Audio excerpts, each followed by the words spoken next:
Selamu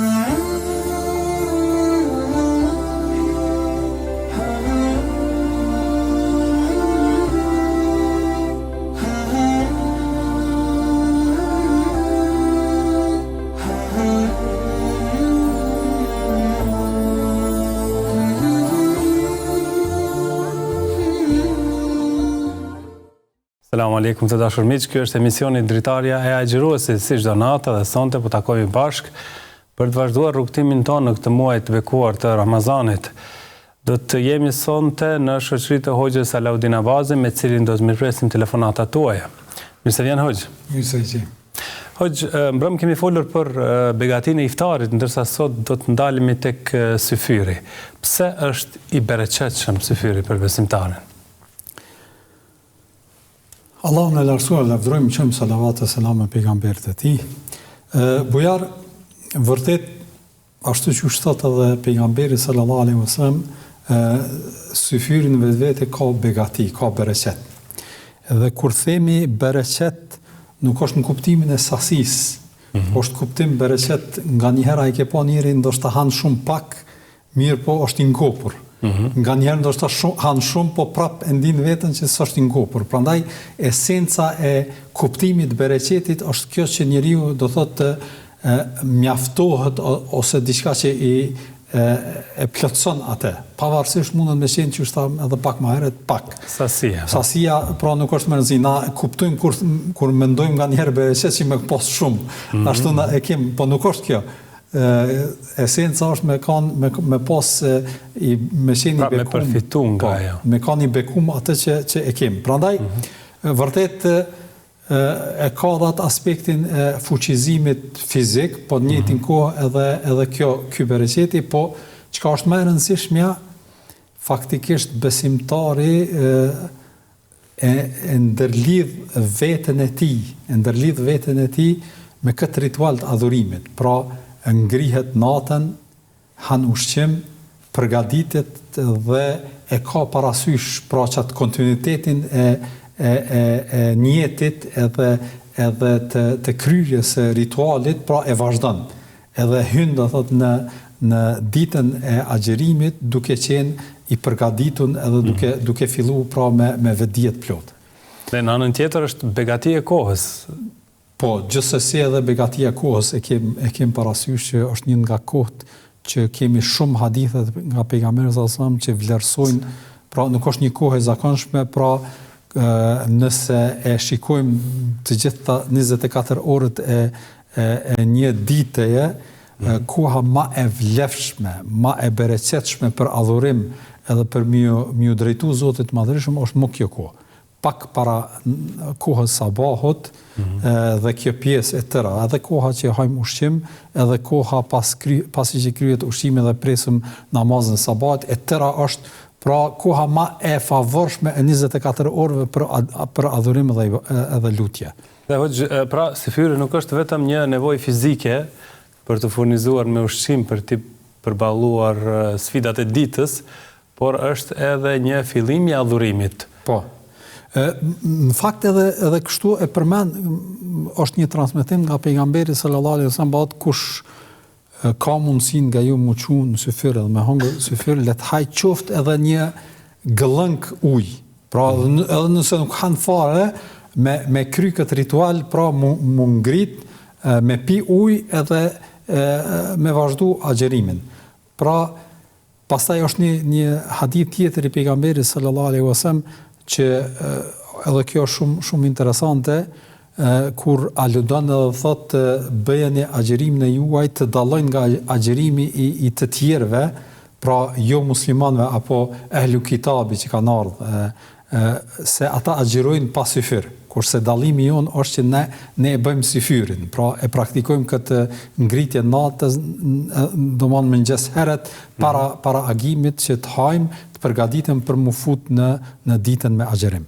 Pra, dhe pastaj gjatë ditës besimtari i përjeton, i shijon ato refleksionet e syfyrit, duke qenë se ka marrë ushqim dhe pije të mjaftueshme, por edhe në aspektin e adhurimit ka bërë lutje, është bërë gati për të agjëruar më lehtë. Po, gjithsesi, si tham pak më herët, i ka dy aspekte, dhe aspektin fuqizimit fizik, për arsye se nuk ka dyshim kur edhe ka pi ujë, edhe ka ngrënë diçka, qoftë edhe pak, me këtë trupi mbahet me lehtë, pra energjia ekziston dhe është më i fuqishëm gjatë ditës.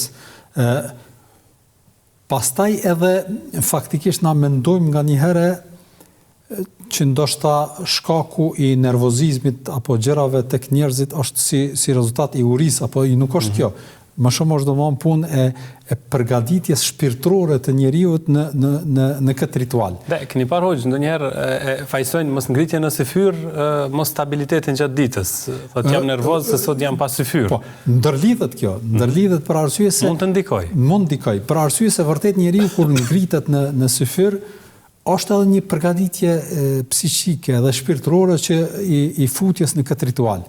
E ti kur nuk quhesh në syfyr, e ndinë ndërgjegjen apo ndër veten tonë një lloj mangësie, edhe kjo mund të shkaktoj edhe psiqikisht një lloj tensioni dhe stresi që mos me ndi veten gjatë ditës në përgjithësi. Mirë, tani kemi hapur linjën për shikuesit tanë që të na telefonojnë dhe kemi telefonatën e parë, mi presim një herë. Alo? Alo, noni? Selam aleikum. Aleikum selam. A më mja bo një pyetje ju gjësë. Po? Kur je me avdes, Po? edhe pi cigara, prishet avdesi. Mirë qartë. E kuptuam. Faleminderit, mi presim telefonatën e radhës. Alo? Është shkutur, na vjen keq. Cigaria e prish abdesin. Po, nuk ka dyshim që dohani nuk është prej gjërave dhe veprave që do duhej ta aplikonte njeriu, për arsye se mjafton vetëm ajo çfarë thonë tash mjekët që ta kuptojmë dëmin e përdorimit të dohanit. Po ajo që ka dihet qartë është që nuk e prish abdesin nëse pim duhan, nëse pim cigare, kjo nuk e prish abdesin dhe në përgjithësi kjo është do thotë konstatimi i ulemave në lidhje me këtë. Vazhdojmë tutje, alo? Alo. Urnoni? Mirë mama. Mirë mbrëma. Selam aleikum për hoxhën e për ju. Aleikum selam. E kam një pyetje për hoxhën. Po? Pata mi pyet hoxhën, 70 vjet personi nuk falet, nuk agjeron, bën sene të palejueshme. Po? Pra, mas 70 vjetë shkon në haxh,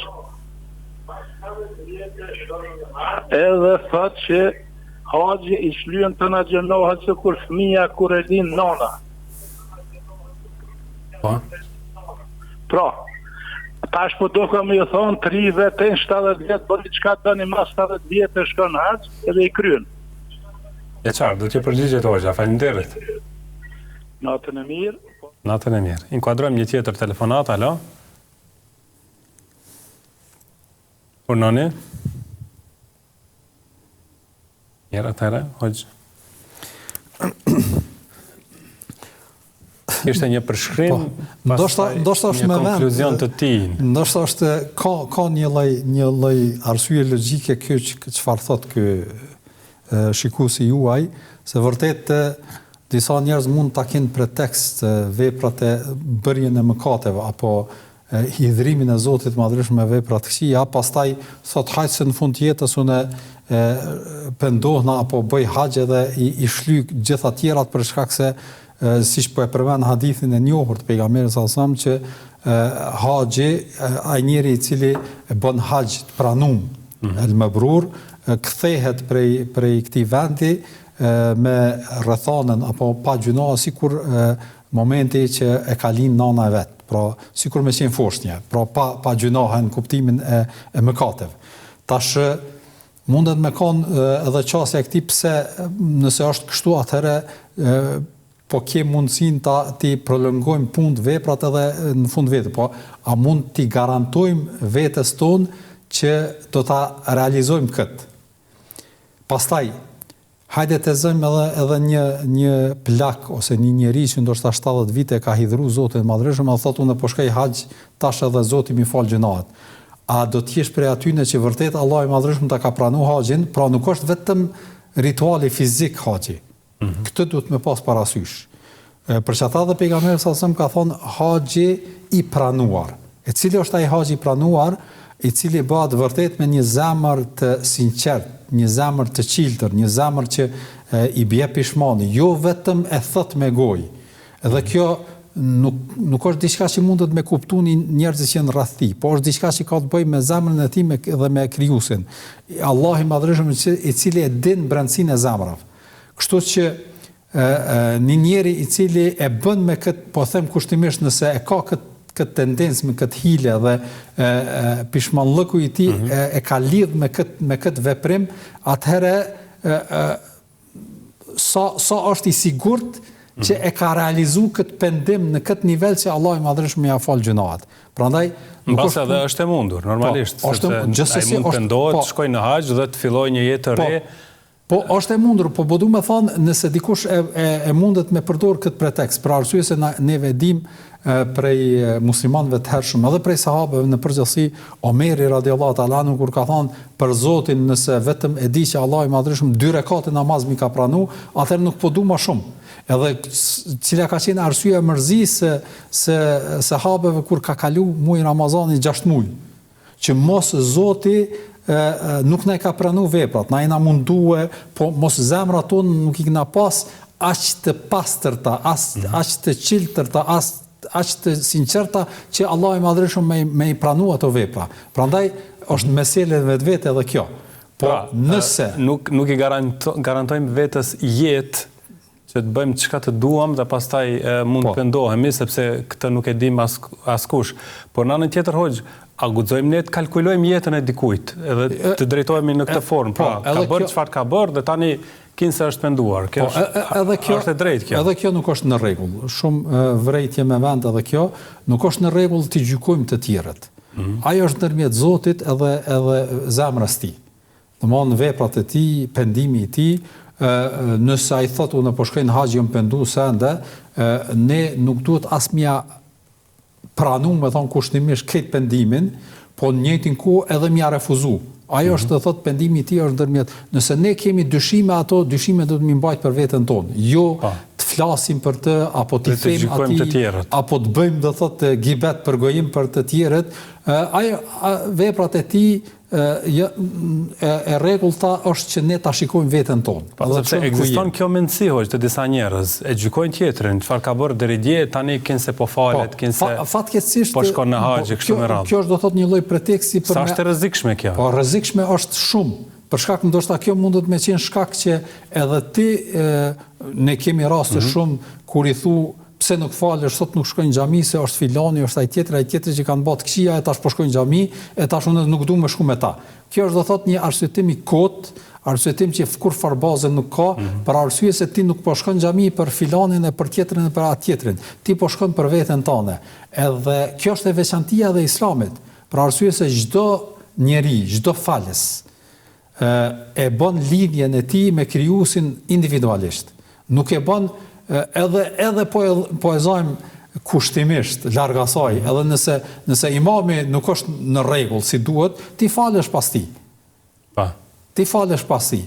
Edhe si kanë thënë edhe pejgamberi sallallahu alajhi wasallam, namazi nëse ati pranohet aty. Po nëse ati refuzohet, nuk do të thotë që ty nuk edhe ty do të refuzohet, ty do të pranohet. Pra njeriu mund t'i kthehet Zotit qoftë edhe në fund të jetës së tij. Po gjithsesi. Gjithsesi nuk duhet gjykuar. Deri në momentin e shtratit vdekjes që ka ardhur edhe në hadithin e pejgamberit sallallahu alajhi wasallam, derisa momentin e frymës së fundit, nëse pendohet, Allahu i Madhreshëm e pranon pendimin e tij, nëse është i sinqert, në atë që në atë pendim që ai po e pretendon. Por edhe neve nuk e kemi të drejtën të gjykojmë të tjerët se ky e ka penzimin sinqert, ky tjetri nuk e ka. Pra nuk duhet ta mbajmë rolin e gjykatësit që t'ja u gjykojmë të tjerëve pendimin apo kthimin te Zoti i Madhreshëm. Mirë, do të presim tani një tjetër telefonat, alo? Selam aleikum. Aleikum selam. Do shta pyetje për hoxhën, unë jam duke bën një mukabele online me disa gra, domethënë. A në qatë mukabele, në qoftë tikun 2-3 rreshta s'muni zen duke lexuar atë, a është e pranueshme që ajo... Pra ti po e ndjek, po nuk mundesh me i përcjell me radhë, sepse ata po lexojnë pak më shpejt. Po, sa ata lexojnë më shpejt, ndoshta 2-3 fjala, të më thonë ose një rresht, ndoshta Dhe pyetja është, atë pranohet si hatme kjo në fund? Si hatme, po edhe a mundesh me shti vetëm një person në qatë hatme, apo mundesh me shti edhe ma shumë veta në ato? Qartë. Selam aleikum. Aleikum selam. Vazhdojmë tutje, mi presim një tjetër telefonat. Urnoni? Selam aleikum. Aleikum selam. Derisa me pyet të hoxhën kur i nxirr dhomin a prishtet në gjinimi. E qartë. Dhe e dyta, unë kom marr avdes, po duhet me marr izolinin ndel gjak pi borkit. A prishet avdesi? Edhe njëherë lutem? Kur e marr izolinin. Unë kom Insulinën? avdes. Insulinën kur e merr, apo? Po, a prishet avdesi? E kuptuam, faleminderit. Mirë presim telefonatën tjetër, alo? Alo? Po? Selam aleikum. Aleikum selam. Do sa, më bën një pyetje hoxhës. Po? Ne si familje kemi biznes. Po? Edhe aty punojmë unë, vllai madh edhe bobin. Bobi neve na i kryen shpenzimet e din çaj kim kështu, po adem vllota nuk ja adem kështu nuk ja pore shumë, adem veç ja kryen shpenzimet që ka nevojë. Edhe vllaja, ka i herë edhe një shet dhe produkte pak ma shtrejt edhe i shkruan çfarë mësoj të bobin. E derisa me studien çfarë do të thotë që kjo. Pra shet më shtrejt për përfituar për veten diçka, po? Po, fiton për veta e shkruan sot të bobin. Shumë dobët po dëgjohet kjo telefonat. Dhe so shet bobi kështë e shkruan. Pra, për të mos e kuptuar babi, shet më shtrejt, po e shkruan me çmimin e rregullt, apo? Po. E qartë. Faleminderit. Marrim një tjetër telefonat, alo? Selam aleikum. Aleikum selam. Desha një pyetje hoxhës. Po? Desha t'ja bëj një pyetje se unë e kum qitë bolesën tash në Ramazan, edhe ka ndodhën, ade kom bisedu me do grau dhe e kum thomën edhe se sa është obligim për Zotit edhe është shumë mirë. Edhe disa gra hezitojnë, thonë jo, unë s'e qas në bolesën se tut, na me qinë bolesën se tut më kanë shumë e drejt. Edhe unë ju kum thonë që adën i drejt është veç Zoti dhe gjykimi është vetëm i Zotit. Që të mbulesën e për çdo gabim që e ban ti do të me kërku falje se na njerëz jena pse e kina mbulesën mujna dhe me gabu. E desha të pyes hoxhën sa kum vepru drejt që kum fol çështo. Qartë. Që kjo është pyetja jam, selam aleikum. Aleikum selam. Kuadrojmë një tjetër telefonat, alo? Selam aleikum. Aleikum selam. Përshëndetje.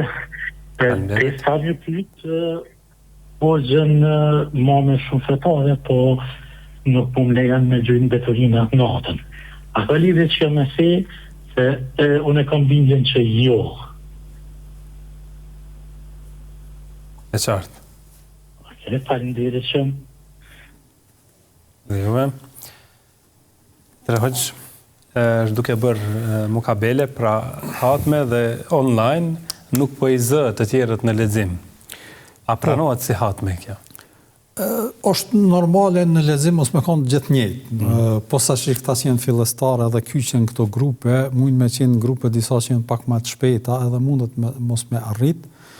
Them nëse është në pyetje një disa fjalë ose një ran, inshallah nuk ka të keqe për shkak se të rrethanës edhe situatës nuk prish punë.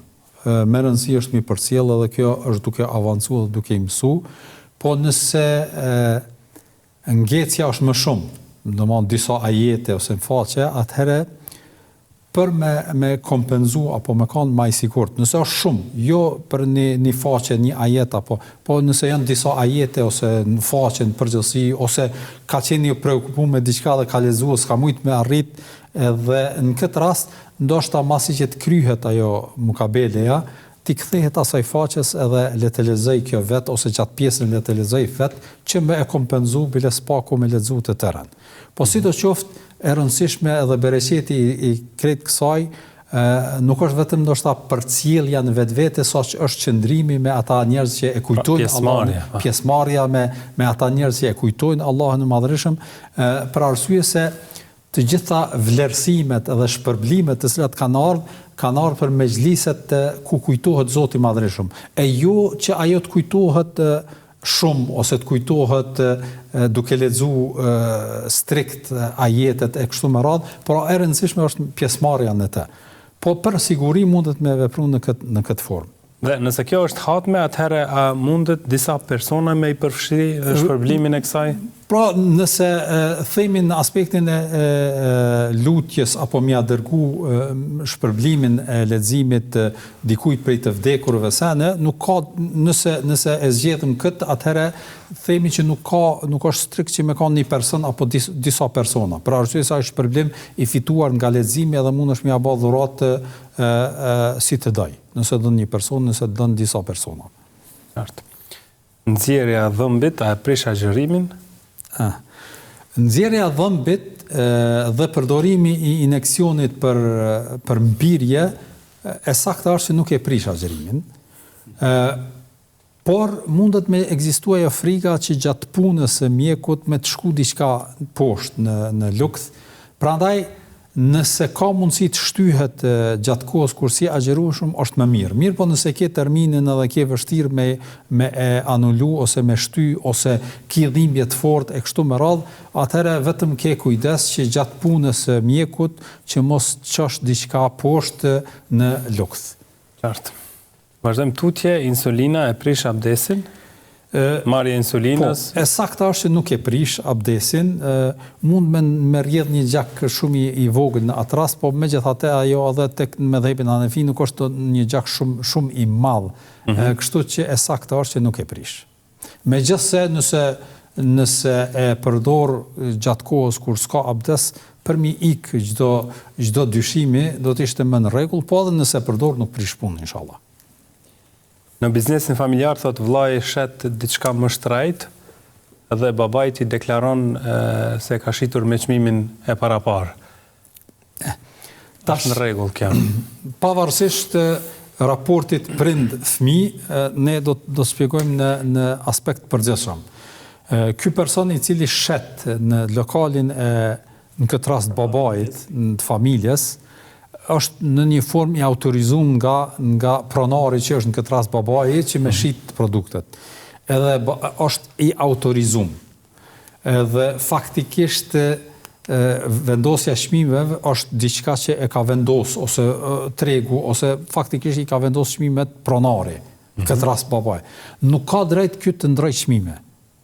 Për arsye se është një lloj mashtrimi. Në rand parë është mashtrim në raport me pronarin, këtë rast me prindin, po gjithashtu është edhe mashtrim edhe në raport me klientët se do të blenë, për arsye se nuk je korrekt, për arsye se tjetër është kur je në treg edhe ti nuk e vendos një çmim fiks edhe bën pazar me njerëz.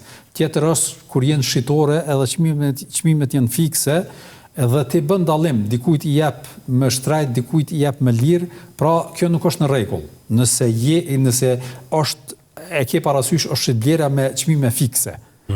Atë në këtë rast duhesh ti përmbash atij çmimi që ka vendos pronari e jo ti ndryshosh për arsye se nëse bën ndryshim, atëherë dije që je duke bë mëkat. Pyetja tjetër thot është mbuluar dhe në diskutim me disa gra ka dëgjuar se ato friksohen të mbulohen se nuk mund ta mbajnë ose nuk mund të jenë të drejta kështu me radhë, ndërsa i ka këshilluar që jemi njerëz edhe mund të gabojmë duke pasur mbulesën. Kjo qasje fatkeqësisht nuk është vetëm për mbulesën, ndoshta për shumë sene njerëzit ishte edhe për haxhillokun më herët. E kanë një lloj preteksi, e kanë një lloj arsyetimi për ndoshta edhe mos me bë vepra të mira. Arsyetimi është unë nuk po shkoj në haxh, si e përmend ti se tani do të më kon musliman më i mirë, unë nuk po vnoj mbulesën për arsye se nëse u vnoj mbulesën atëherë nuk duhet më bë vepra të këqija, ose edhe ka disa që shkojnë edhe në ekstrem, nuk po mësoj shumë për fe, se kur të mësoj shumë për fe, atëherë duhet me praktiku atë. Pra gjitha këto janë vezvese edhe pretekse për me arsyetu mos punën edhe mos iniciativën e tyre. Allahu i Madhreshëm na urdhëron edhe pejgamberi sallallahu alajhi wasallam na rekomandon që njeriu mos të mbetet, mos të pushoj ose mos të stagnoj, po vazhdimisht ecë përpara. Kështu që ai e vendos mbulesën, edhe është shumë normale, asnjë njeri nuk është i pagabum. Edhe gruaja me mbulesë mundet me bëj gjuna. Edhe njeriu që ka bëj haxh mundet me bëj gjuna. Edhe njeriu që është dietar mundet me bëj gjuna. Për arsye se secili njeri ekspozohet gjunave.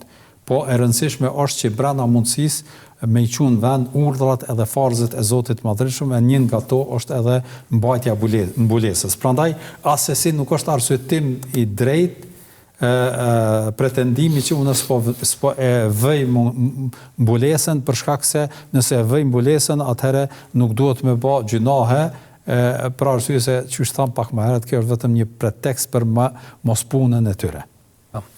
Nëna thot nuk më lejon t'i hedhim mbeturinat gjatë natës. Po, kjo nuk kemi ndonjë citat ose ndonjë rekomandim shumë të prerë. Ulemat në përgjithësi e përmendin që vërtet në mramja, nata, është situatë edhe rrethon që shpërndahen shejtanët në përgjithësi. Prandaj edhe kemi hadithe që pejgamberi sallallahu alajhi wasallam ka urdhëruar të mbyllen dyert, të mbyllen dritarët ose gjërat. Pastaj kemi hadithe që pejgamberi sallallahu alajhi wasallam ka thonë të mbulohen ent e kështu me radhë, për shkak të mundësisë se veprimeve të këqija nga ana e shejtanëve në përgjithësi.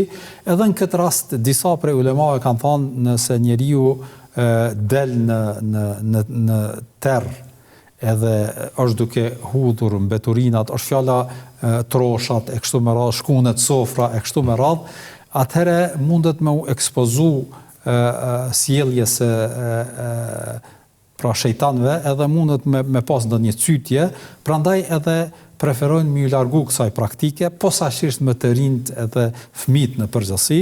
Kjo është thotë veprimi. Nuk është në formë të ndalesës, po më mirë është të praktikohet kjo. Mirë po nëse është rrethana duhet të veprohet ajo, atëherë le të del me bismillah, edhe le të kënon lutje, edhe le ta shun sofrën apo le ta largojmë mbeturinën. Wallahu alem.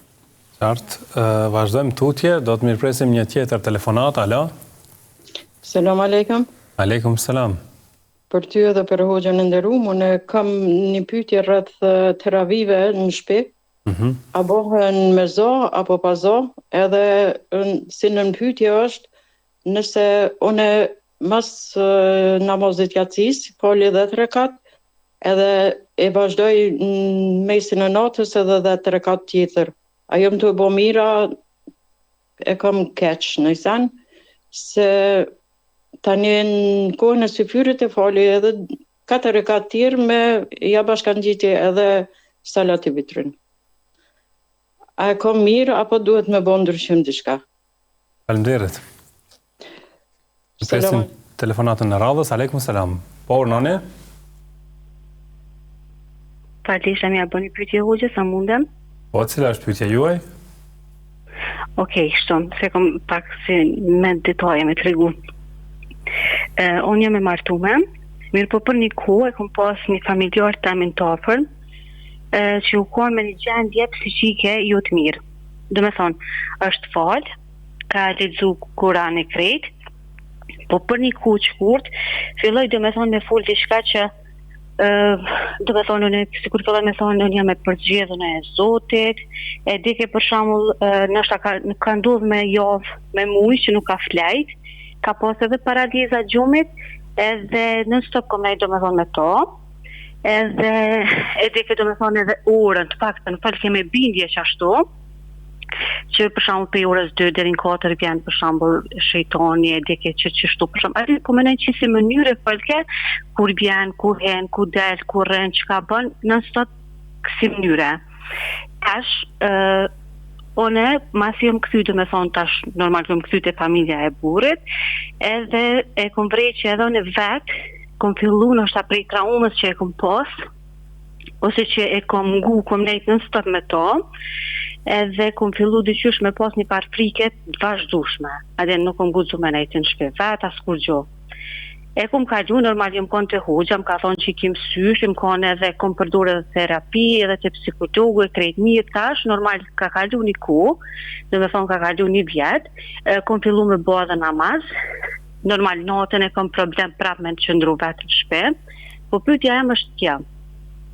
E kam gjëna, nëse tash që ajo frika që e kom përjetu të ngubi senet këqia, që une nuk kom pos qatë shumë një huri, për shamu ka aspekti i gjenëve ose shejtanve ose kështu, e kam gjëna që për shamu tash të s'kom qef me ngu heq kur gjë, do me thonë, as nuk kom qef me ngu hoxollar, ose as kom qef me ngu kërkon heq, nga që kjo aspekt, as nuk du me redzu vetë, për shambull, nga që kjo aspekti për shamu ku përmenën të këqit, adin, ku përmenën e keqja, as kom qef. Kom qef vëq sane pozitive, do me thonë, për fesë, se qa jo mungën. Se ka njëherë qa që më konë me një gjendë vitron, so që kom pritu edhe me flenë, se kom thonë, nështë kom e vdik, e nështë tani qaja e keqja kom e prit mua. Apo më kuptan? E kuptuam, falimderit shumë. E kom gjuna që të pjesë. Okej, falimderit edhe juve. Dhe vazhdojmë me një tjetër telefonat, urnoni. Mirë mrama, selam aleikum. Mirë mrama, aleikum selam. Pyetëthiri nga diaspora nga Danimarka. Falimderit shumë, si po kaloni në Danimarkë gjatë Ramazanit? Mirë, falimderit, respekt për juve. Desha një pyetje hoxhës. Po? A është se vop me dhonë vitrat, se javën e kalume është hap një fund, një vajzë, një nane shqiptare e jona, që është e palevizme, i ka 2 përcjellë se një para dite, një mas dite, edhe ka hap një fund. Edhe kom premtu që do t'i qëjt do para, a është mirë për vitra, mja qu qasajna, pak ma heret, ose kur të bëhet vakti që mi quë, a ka problem diçka? Ju kuptuam, falimderit. Po, jo falimderit, zotë i rujt, natën e mi, selam aleikum. Aleikum selam. Do të vazhdojmë tutje, mirë presim një tjetër telefonat, alo? Aleikum. Aleikum selam. Cila është pyetja juaj? Lutem largohu prej televizorit. Mund të flasim vetëm përmes telefonit, urnoni. Selam aleikum. Aleikum selam. Desha mja bo 2 pyetje hoxhës. Po? Cilat janë veprat më të mira që duhet t'i shtojmë gjatë Ramazanit? Po? Dhe pyetja e dytë është cilat janë gabimet më të zakonshme që bën njerëzit gjatë agjërimit? E qartë. Falemnderit. Mirë, tani vazhdojmë me përgjigjet. Nëse i falim teravit në shtëpi, duhet me apo pa zë? Duhet ta kem parasysh që namazi me zë është karakteristik e namazeve që falen me xhamat. Qofshin ato kohët e namazit, apo qofshin edhe nafilet, sikurse teravit. Kështu që nëse falemi vetë, parimisht falemi pa zë. Mirë po nëse dojmë, apo e ndim veten që jem arrim për kushtimin, dhe nëse e falim me zë, posaçërisht nëse jemi vetë dhe nuk bëjmë pengesë të tjerët, edhe kjo nuk prish punë.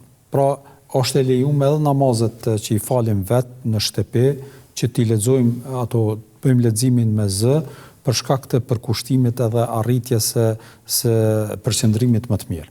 Pra, ka transmetime që edhe kjo praktik është në rregull dhe s'ka gjë të keqe.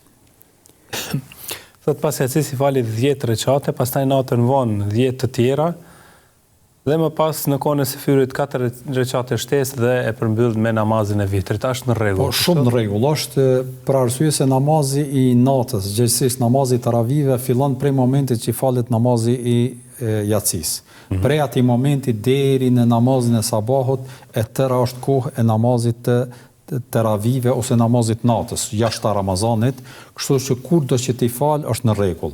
Shumë mirë është edhe kjo praktika që disa rekate mi fal në fillim dhe disa ka fundi ose ka mesi, pastaj edhe në fund me plotësu me 4 rekate edhe 3 vitër, pra shumë në rregull. Allahu e shpërbleft për këtë interesim edhe për këtë praktikë që po e bën. Kjo është një nga format më të mira që mundet me I bë besimtari gjatë Ramazanit.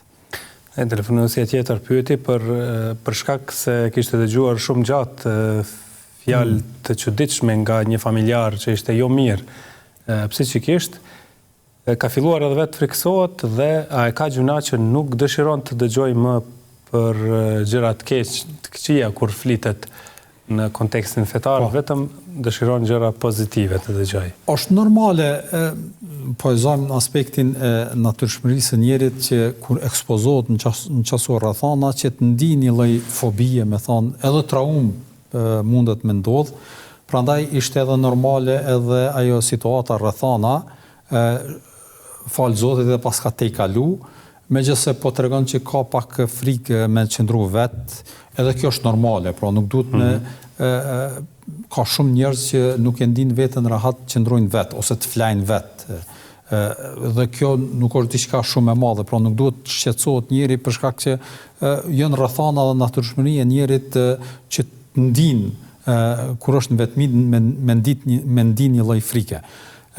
Kurse sa I përket dëgjimit, edhe kjo mund të themi që mund të jetë rezultat I rrethanave dhe traumës që ka përjetuar. E rëndësishme për të është që pas ka filluar me fal namazin, minajt gati namazit, lutjet e mëngjesit edhe të mbrëmjes me I bë mundësisht gjithmonë, edhe me vazhdimisht me përtri raportin e saj me krijuesin, në lutje, në kërkim, pra vazhdimisht në dua e kështu me radhë. Kurse sa I përket dëgjimit, pra le të përzgjedh. Nuk është kusht me dëgju, pra le të zgjedh disa, po them kushtimisht hoxhallar apo njerëz të cilët ndoshta përputhet me natyrën e tij edhe mësimin se si bëhen shpjegimet gjërat pra I pëlqen, atë le ta përcjell, nuk është kusht me përcjell hoxhallar caktuar, pra atë që e ndin veten që është pak më I qetë me të, atë le ta përcjell atë hoxh. Kemi fatmirësisht tash hoxhallar të ndryshëm edhe kanë metodika dhe edhe forma që bëjnë shpjegimin e gjërave, atëherë le të përcjell dikon që përputhet me të ose me natyrshmërinë që ajo e ka dhe le ta përcjell atë. Edhe në leximin e librave kemi lloje të ndryshme, e rëndësishme është njëri kontinuiteti edhe vazhdimësia në islam edhe në praktik. Nëse ka diçka që kur dëgjon mundet me shqetësu apo kështu me radhë, atëherë nuk ka gjë të keqe me I largu asaj edhe mos me dëgju. Wallahu alem. Vitra thotë bën me I dhënë për një fond që po rastin e përmendi, po duket shumë rast serioz, Allahu I ndihmoft asaj nane, po sidoqoftë më e rregullta është që të pret deri në fund të Ramazanit, respektivisht 2-3 ditë para Ramazanit, atëherë mundet me I dhanë ato në atë fond. Cilat janë veprat më të mira që preferohet bëjmë gjatë Ramazanit? Ndoshta kjo është tema që më shumë të kanë folë hoxhallarët, qoftë në emisionet e juaja, po qoftë edhe në xhamia tash, po sidoqoftë nuk ka dyshim që veprat më të mira është fillimisht agjerimi, falja namazeve me rregull, farzeve, nëse është mundësia posaçërisht për të rriturit mi fal ato në xhami me xhamat, pastaj shpeshtimi, falja namazit të teravive mos me neglizhu, pastaj leximi Kur'anit, pastaj sadakaja nëse ka mundësi me ju dhënë lëmosh atyre të cilët kanë nevojë, pastaj edhe duat vazhdimisht, posaçërisht gjatë kohës së fyrit që e përmendëm që në fillim është momenti që Allahu i Madhërisht e ka zgjedh prej 24 orëve të ditës që i pranon lutjet. Pra këto janë disa nga veprat që nuk do duhet të neglizhoj besimtari gjatë Ramazanit. Dhe në anën tjetër, cilat janë thot gabimet më të zakonshme gjatë agjërimit? Gabimet mund të themi janë dy kategori. Gabimet që ndikojnë në prishjen e agjërimit, besoj që këto dihen, edhe këtu s'po du mund dal.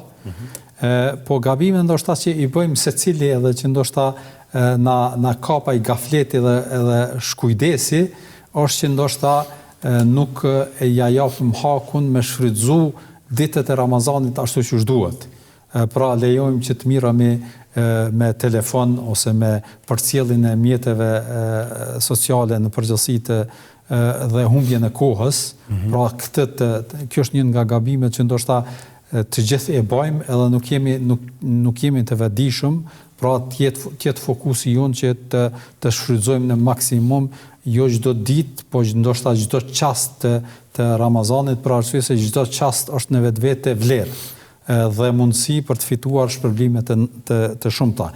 Pastaj ndoshta mund të themi edhe prej gabimeve që i bëjmë është kjo kur na kaplon kjo plagështia në këtë mes të Ramazanit, pjesën e dytë, në pjesën e mesit, të mundohemi që ta largojmë këtë plagështi edhe ta vazhdojmë këtë kontinuitet. Ashtu që kemi fillu, të vazhdojmë tutje edhe në mesin e Ramazanit deri në fund.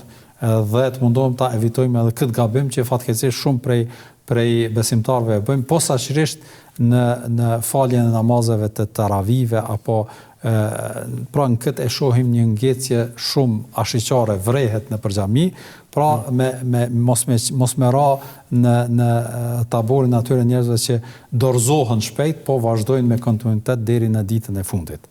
Qartë. Vazhdojmë tani me telefonatat të tjera. Alo? Alo, noni?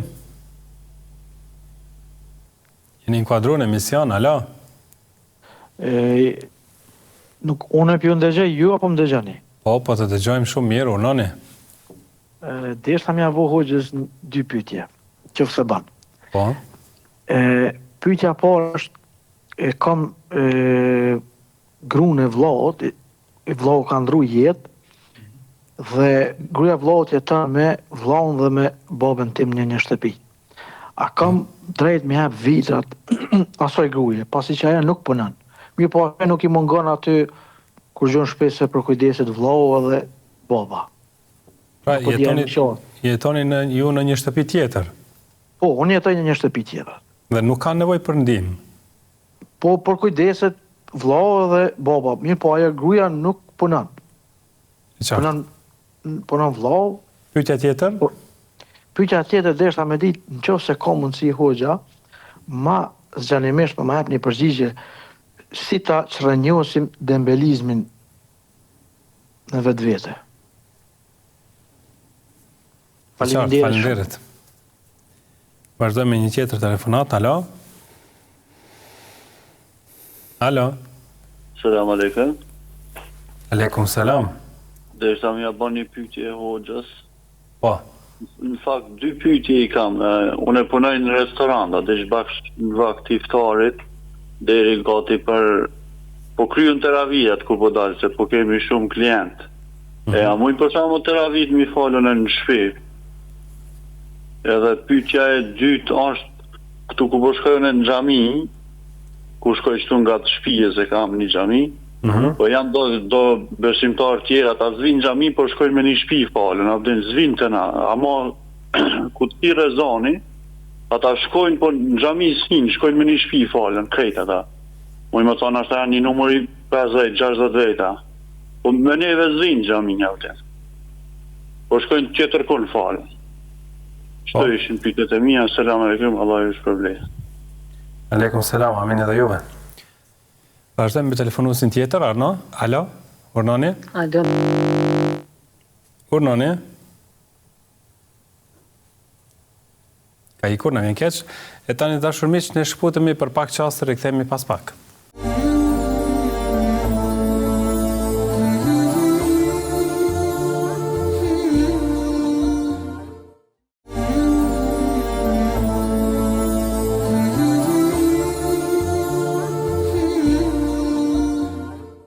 Vazhdojmë tutje të dashur miq, po shoqëroni me emisionin Dritarja e Agjeruesit me Hoxhën Alaudin, do t'ju mirpresim edhe në vazhdim të na telefononi.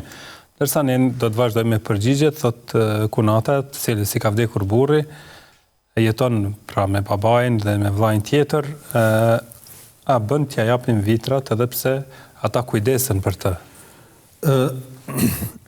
Në këtë rrethon, nëse vërtet i ka kushte të gjitha, kjo non, si duket ndoshta ka dhe fëmijë, edhe i ka kushte të gjitha të sigurume, edhe pse nuk punon, pra nuk ka nevojë diçka shtesë, atëherë e saktë është që nuk është prej atyre kategorive që meriton sadakatul fitr ose zekat. Prandaj e saktë është mos mi dhon. Mirë po nëse nuk po ja dalin prindrit ose vllau që po kujdesen për këtë grua me jetim, atëherë në këtë rast ndoshta mundet për me ndihmu në ndonjë aspekt, mundet me i dhënë. Pra, varet prej rrethonave. Nëse është në kategorinë e të varfërve dhe nevojtarëve, i jepet. Nëse nuk është në këtë kategori, atëherë nuk meriton me dhënë. Si ta shërnjosim dembelin, thotë? Kjo vërtet është një fillimisht çka është për ta përgëzu është vetë iniciativa e kërkesës, pra në kjo në vetvete është një hap i mirë. Për arsye se njeriu kur është dembel edhe kur pajtohet me këtë dhe faktikisht nuk e bren ndërgjegja që ta avancoj dhe ta ndërprej këtë rrethon edhe gjendje të tij, kjo në vetvete pastaj është problematike. Hapi ajo pozitivja në tërë këtë te ky i ri, po më duket për shkak të interesit. Po, kjo është e para. E dyta, do ta kem parasysh që jeta në këtë dynja, nëse dojmë me arrit një sukses, pavarësisht sa mundet me qenë i vogël ai, patjetër duhet të bëhet me një synim edhe me një qëllim të caktuar. Prandaj patjetër duhet të kemi disiplinë, patjetër duhet të kemi përgjegjësi e kështu me radhë. Për këtë shkak duhet njeriu ta kalis veten edhe ta mësoj veten që për me ecë përpara nuk duhet pajtohet me rrethonën e vetëm shpresimit të gjërave. Po duhet me njëherë edhe hapin e aktivizimit. Pra të lëviz. Po, pa aktivizim dhe pa lëvizje ajo mbetet vetëm shpresë. Prandaj duhet me dallu synimin që mbetet vetëm shpresë edhe synimi që realizohet. Synimi që realizohet është patjetër që duhesh me ia bëj hizmetin. Prandaj duhesh me kuptuar në jetën tënde nëse ke në vizionin tënd me bë diçka të caktuar, atëherë menjëherë që t'ja vetes hapat edhe planin konkret se si do ta realizosh atë. Kjo të ndihmon ty që me e largu veten nga ajo, qysh me thonë, iniciativa fillestare, për arsye se problemi më i madh është kjo, fillimi iniciativës fillestare.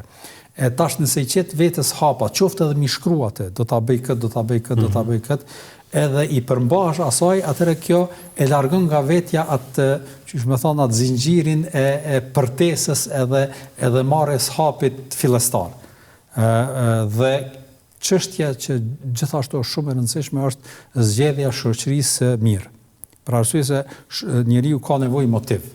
Për me largu nga vetja këtë rrethon të përtacisë ose dembelis, e motivin më shumë të e merr tek shoqëria, edhe tek njerëzit kur e sheh që po avancojnë edhe janë produktiv, atëherë edhe vetvetja jote të bën, domthon të shtyn që edhe ti me bë të njëjtën që e kanë bërë të tjerët. Prandaj shumë është e rëndësishme shoqëria në këtë rrethon për të dalë nga kjo rrethon.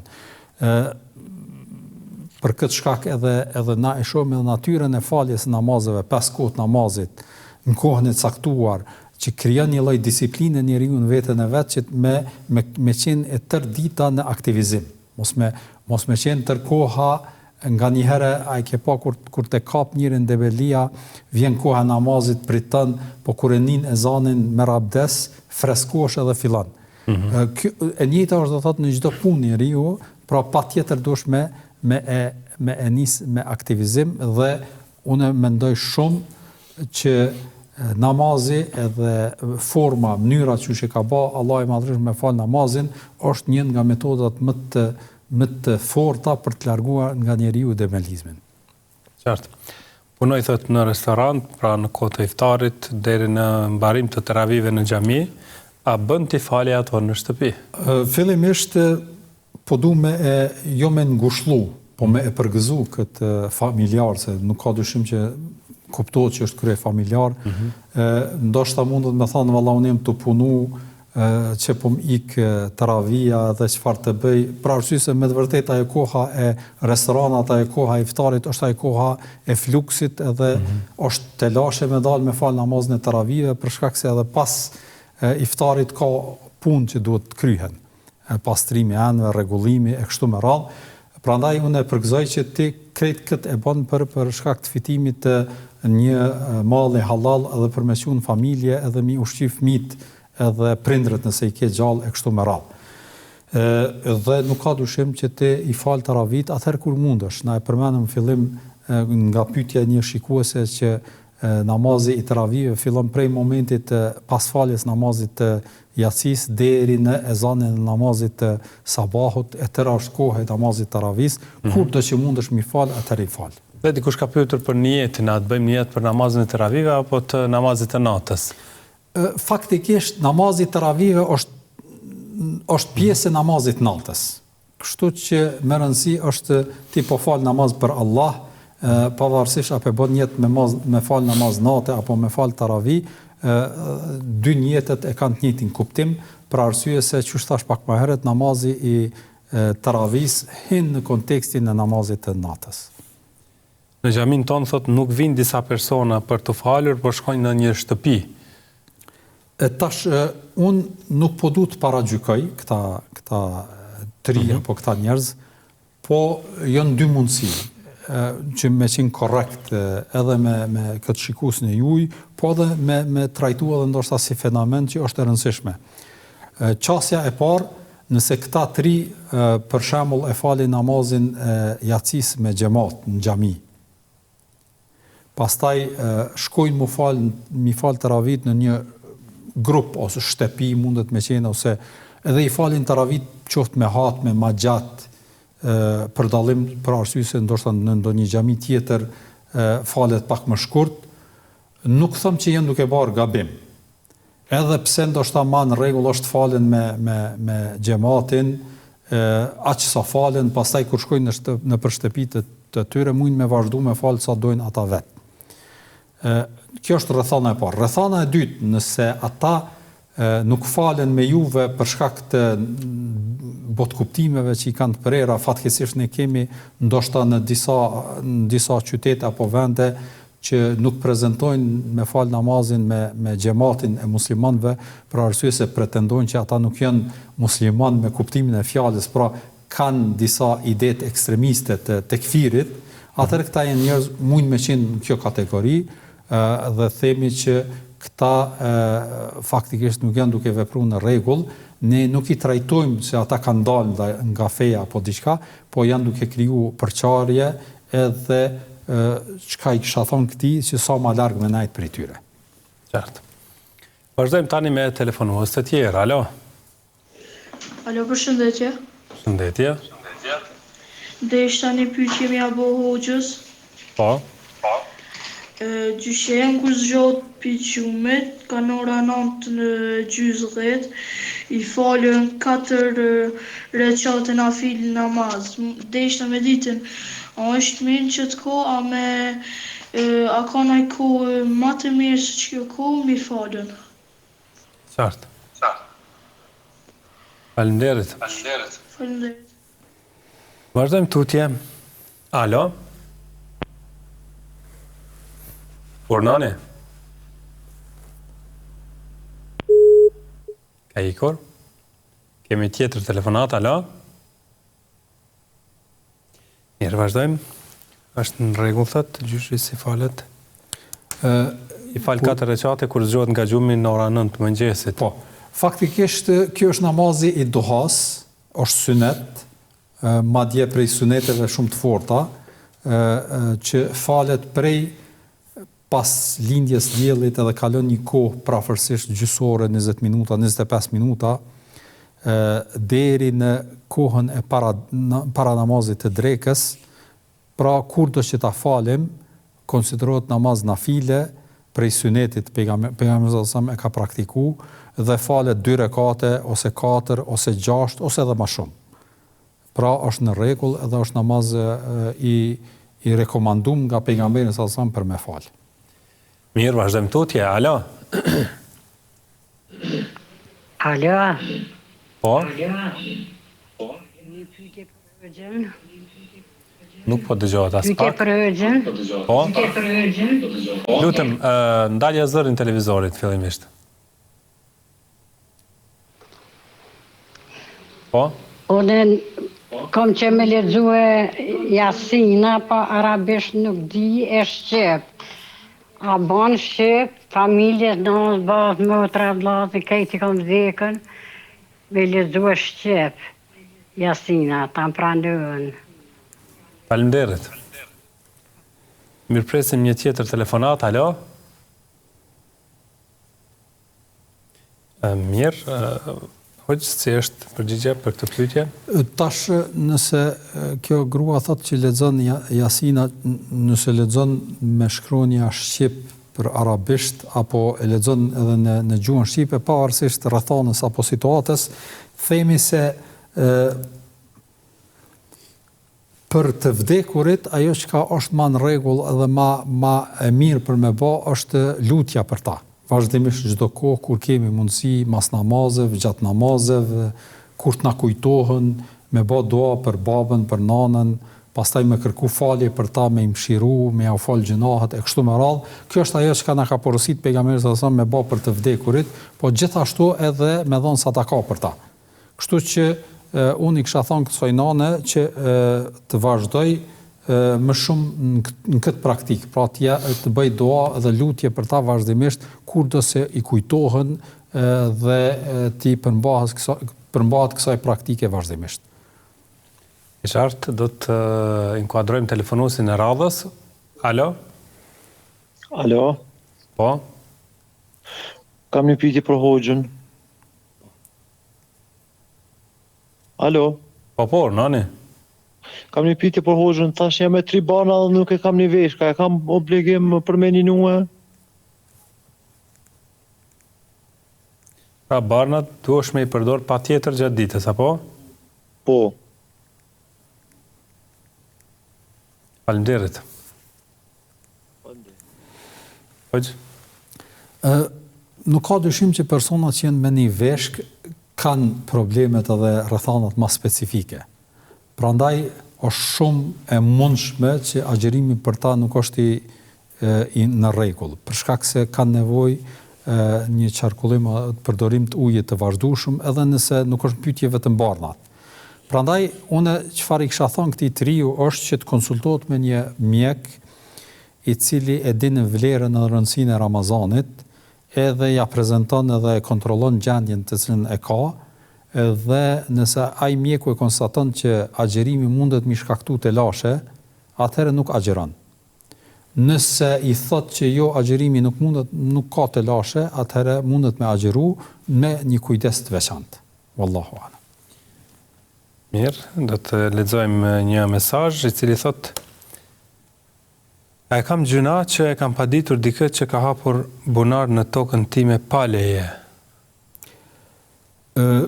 Tash varet pej arsyes ose rrethanës, nëse ai ka hap bunar në tokën e këtij personi edhe dën me shfrytzu atë ujë, me shkel tokën edhe me keqpërdor pronën e këtij personi, edhe pse është bunar dhe synimi është me përfitu, atëherë nuk e ka gjëna për arsye se ky po lufton për hakun edhe për pasurinë, mallin e vet.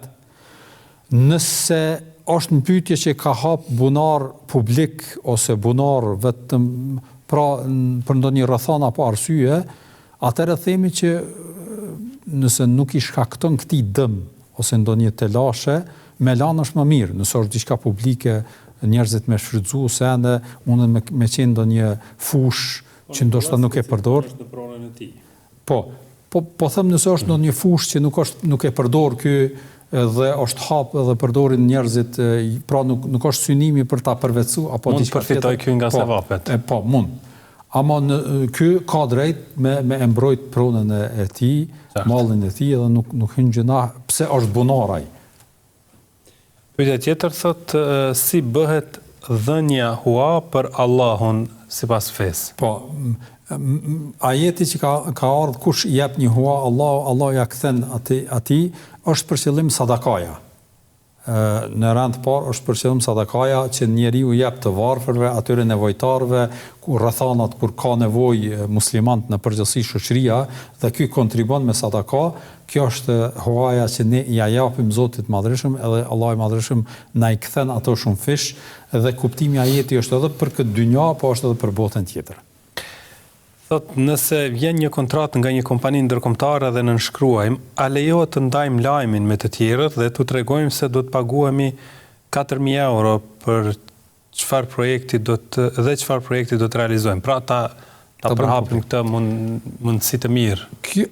Kjo varet prej rrethanës së situatës. Nëse ki njerëz ziliqar për rreth, edhe mundet me qenë kjo, domthonjë ky lajm me i shqetësu ata dhe mund me të bë dëm, atëherë ndoshta më në rregull është mos me bë publike. Për shkak se me urujt prej zilis edhe ndoshta po nuk është e nevojshme, nuk është diçka që ti duhesh me bë publike këtë. Por nëse jemi miqësi me familjen afër, të cilët i gëzohen arritjeve tua, atëherë me nda lajmin me ta është në rregull, për arsye se ata gëzohen ashtu që po gëzohesh edhe ti. Prandaj ndoshta më e drejta është me i dha njerëzit në kategori, ata njerëz që nuk ta dojnë të mirën, nuk ke nevojë me au përcjell këtë lajm, për arsye se nuk i bën mirë as vetes, po as atyre. Për arsye se i bën që edhe ata të ndihen keq nga zilia dhe nga xhelozia të cilën mund me pas, e nëse ki mundësi me tut që ta dojnë të mirën e din që nuk kanë zili, atëherë me ta mundesh me nda. Ta është në rregull që në namazin e teravive për të zgjatur qëndrimin në këmbë ta lexoj Fatihan dhe suret e shkurtra nga 3 herë në çdo rekat. Fatihaja duhet lexohet 1 herë. Domthonë ka prej fukahave që thonë që është me kruh që të përsëritet qëllimisht disa herë apo 2 herë brenda një rekati. Kurse përsëritja e sureve, për shembull e ke lexuar Kul huwallahun, edhe e ke kryet tash prap më kthy edhe me lexuar një herë Kul huwallahun, nëse din sure tjera, për shembull i din 3 suret e fundit, Kul huwallahun, përmendi suret e fundit nga 3 herë. Po. Nëse din Kul huwallahun, Kul a'udhu birabbil falaq, Kul a'udhu birabbin nas, atë lexoj të trijat në çdo rekat. Pra mos bë përsëritje. Nëse din vetëm Kul huwallahun edhe s'din tjera dhe don me gjet me ndet ma gjatë, atëherë lexoje 3 herë. O nëse din sure të ndryshme, qoftë edhe 3 ose 4 ose 5 sure, lexoj bashkë në çdo rekat lexoj të gjitha bashkë. Qartë. Vazhdojmë me telefonatën tjetër. Alo. Alo. Po. Unë jam me shiqer, me bateri, me arikmia më rok, edhe i kam hapat shumë tronë, 10 fe i kam. Am lejot me një nua ja. Se s'fuguzoj me një nua, po do të në 2 herë në ditë e mi pije. A ke provu me agjeru? Kom provu para në ditës, sënët qëndrova ditën edhe e prisha. E qartë, falinderit. Hajde, hajde, qalofshimi. Edhe ju. Vazhdojmë tutje, alo? Alo, salam alaikum. Alo. Alo, salam alaikum. Aleikum salam. Desta motra e ka burrin invalid, është në karruc, e do shta një pytja bën mja 10 vitrat.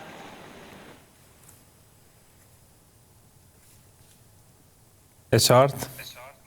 Faleminderit. Natën e mirë. Natën e mirë. Mirë presim telefonusin tjetër. Apo ka ikur mirë. Pra është me probleme shëndetësore, ka provuar të agjeroj, është këtë sugjendja. Ashtu si është përmeni një varg të smundjeve, Allah ja lehtësoft, pra sheqer me baterije, pra përdor një numër të barna, themi që nëse edhe pas ka provu të agjeroj dhe është ballafaqur me vështirësi, atëherë themi që kjo lirohet nga agjerimi, por jo mundet, po duhet ta kompenzoj ato ditë të pa agjeruara me fidjen të cilën e jep ka fundi Ramazanit. Qartë. Burri i motrës tot është invalid, a lejohet ja japin vitrat? Po, motrës lejohet mi dhon vitrat nëse është në kategorinë atyre njerëzve që kanë nevojë. Në këtë rast po kuptohet si duket burri që ka i smur, nuk ka mundësi me punu, edhe motra ndoshta në kujdesje e ka vështirë që të gjejë ndonjë punë stabile dhe edhe të siguroj mjetet e mjaftueshme, kështu që nëse është në atë kategori, atëherë lejohet mi dhon vitrat. Qartë, do të lexojmë një mesazh tjetër. Thotë, desha të di nëse e lexoj Kur'anin në shqip, a konsiderohet hatme apo jo? Nëse nuk ka mësu arabisht dhe nuk ka mundësi me mësu, atëherë edhe ky lexim është në rregull. Nuk mund të themi që është në kategorinë e hatmes në gjuhën arabe, po edhe kjo është sevap edhe është mirë se sa mos me lexu fare. Po në fakt, nëse e lexon i thujnë në gjuhën arabe bitadabbur, pra duke u meditu në fjalët e Zotit Madhreshëm, edhe kjo ka shpërblimin e vet të jashtëzakonshëm. Vazhdojmë tutje. Urnoni. Alo? Ndëgjot. Shumë dobët. Alo? Alo. Po? Jam një non muslimane, jam 67 vjetë. Po? E jam i smut prej komve. E po falna në karrik, a mo karrikën e kam para tavolinës të buka, që aty ku haj buka, ban mu fala o gjëna. E qartë. Edhe po kam qëtë namaz nonte me lexu prej Kuranit, po sun po rinkon, dur sun pe maj, me lexu ajetet kuranore. Qartë. A muj qashtu me lexu me mnu dykon Kuranin edhe ull me lexu se prej komve. Me fal namaz duke lexu Kuranin. Po, duke lexu Kuranin, ama unë në kom s'po muj me nejt ull prej komve. E qartë. Po, qashtu tasha ban me lexu. Faleminderit. Vazhdojmë me një tjetër telefonat. Alo. Po? Do është një pyetje për Hoxhën. Cila është pyetja? Rreth abdesit, unë kur të marr abdes kam problem me dorë. Këto pjesë tjera muj me la mirë, ama fytyrën ka njerë nuk muj me la. Veç i lag i durt dhe e fërkoj është në rregull. Ke probleme shëndetësore? Po.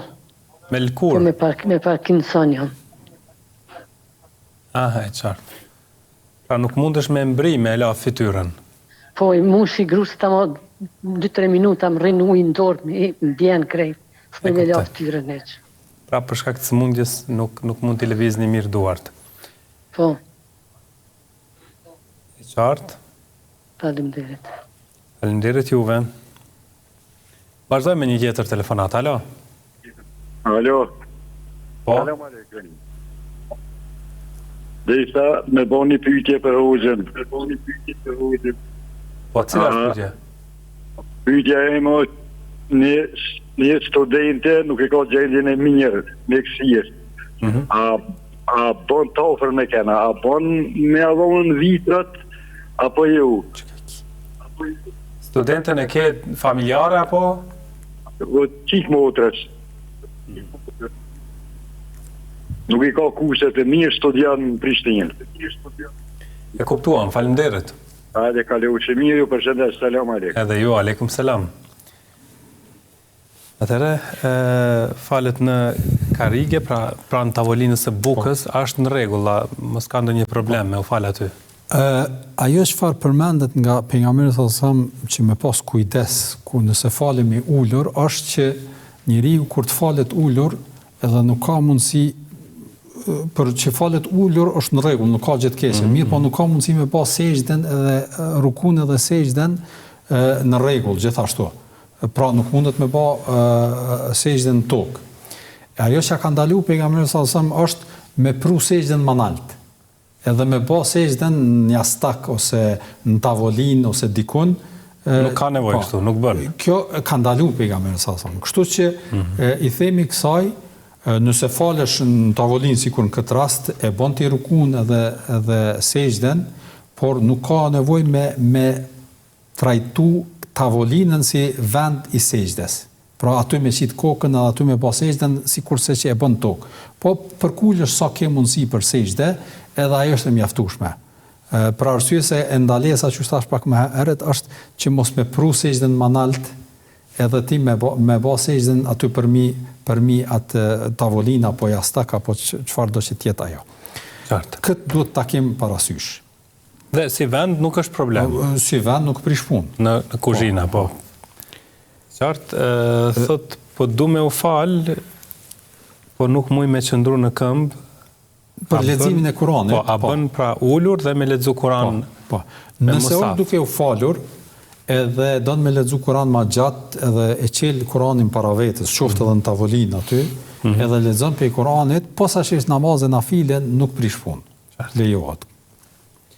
Pra, për shkak të Parkinsonit, sëmundje që ndonjëherë bëhet problematike për lëvizje, nuk mundet me arrit me la fytyrën. I mbush duart me ujë dhe nuk arrin ti çojë drejt fytyrës, duke marrë abdes. Po, kjo rrethon është pra, kujtojmë që ka raste kur qetësohet pastaj e ka më të lehtë. Kjo rrethon nëse afrohet edhe merr abdes edhe nuk ka mundësi me kry ritualin e abdesit ashtu siç duhet, edhe s'ka kush i ndihmon në këto rrethon, atëherë merr abdes qysh ka mundësi.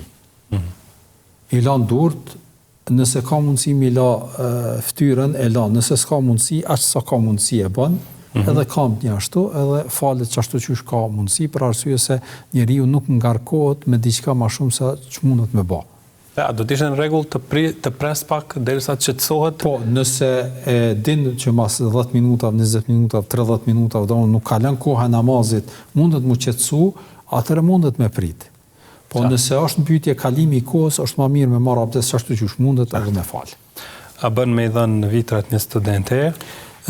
Çika e motrës, posaçërisht kur është motra e martuar edhe ka burrin mirë, po nuk e kanë gjendjen materiale mirë, atëherë i lejohet vllaut mi dhon vitrat motrës edhe familjes motrës, në këtë rast edhe vajzës. Kështu që ajo studentja nëse nuk për ja dalin edhe ka mungesë të fondeve për me vazhdu shkollimin, atëherë lejohet mi dhanë vitrat. Lexojmë edhe mesazhin e fundit, thotë është gjëna me bë operacion plastik të laprës së veshëve, i kam kompleks dhe nuk jam i mbuluar, thotë. Kompleks njëri mundet me pas shumë gjëra, nuk është një kriter i cili mundet mu marë parasysh. Nëse laprat e veshëve mund të konstatohen nga njerëzit që vërtet janë jashtë natyrshmërisë, jashtë normales, me thonë kushtimisht, atëherë lejohet mu bë.